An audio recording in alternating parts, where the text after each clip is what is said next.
Welcome to my plant-based kitchen in the barn. I'm so glad you could join me. Have you noticed how many food celebrations we've created? Excuses for eating unhealthy food? Well, holy guacamole, it's Super Bowl Sunday.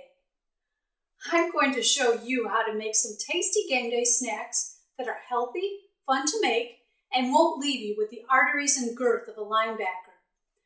Best of all, I'm going to show you how to get your children involved.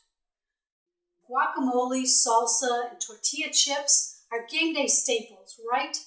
They're even plant-based. But we can do so much better. A little sliced avocado can be a healthy addition to your diet, but it's all too easy to overdo the fat when tempted with a bowl of guacamole containing 4 or more avocados. Instead, let's make a delicious, low-fat, high-nutrient version from peas that takes only minutes to whip up in your kitchen. The lowly green pea is actually a low-fat, high-fiber, high-protein nutritional powerhouse. Okay, we're ready to make our pea guacamole.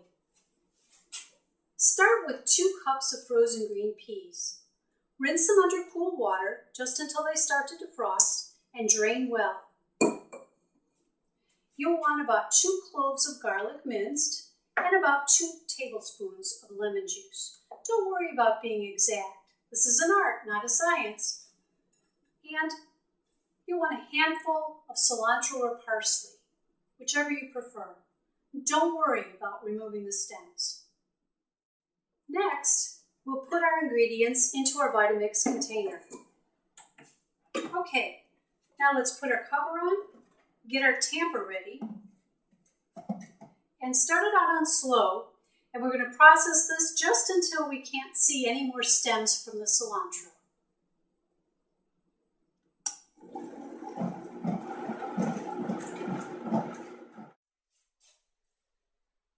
There, we have a beautiful bright green Shrek-like concoction we're going to put in our bowl and set aside for the next step.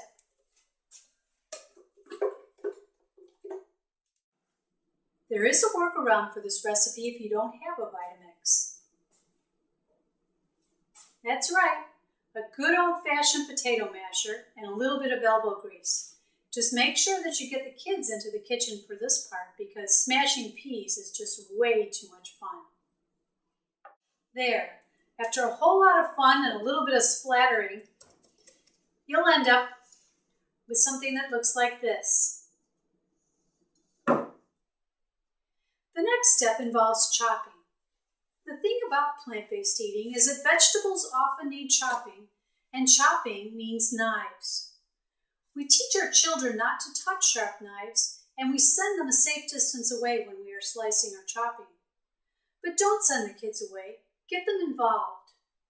Research shows us that the more hands-on kids get with their food, the more likely they are to try and actually like new foods. Probably my most used kitchen gadget is my Genius chopper, and it is definitely a kid magnet. The blades are positioned so that it won't cut even the tiniest fingers. Let's finish up our pea guacamole recipe with our chopper, and I'll show you how much fun your family can have helping you to prepare vegetables in your kitchen.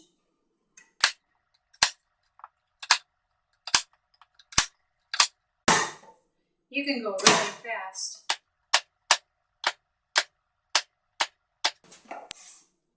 Mix.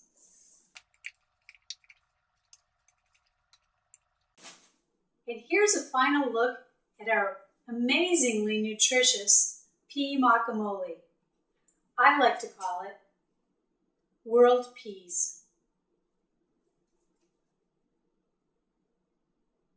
This is where my family starts groaning.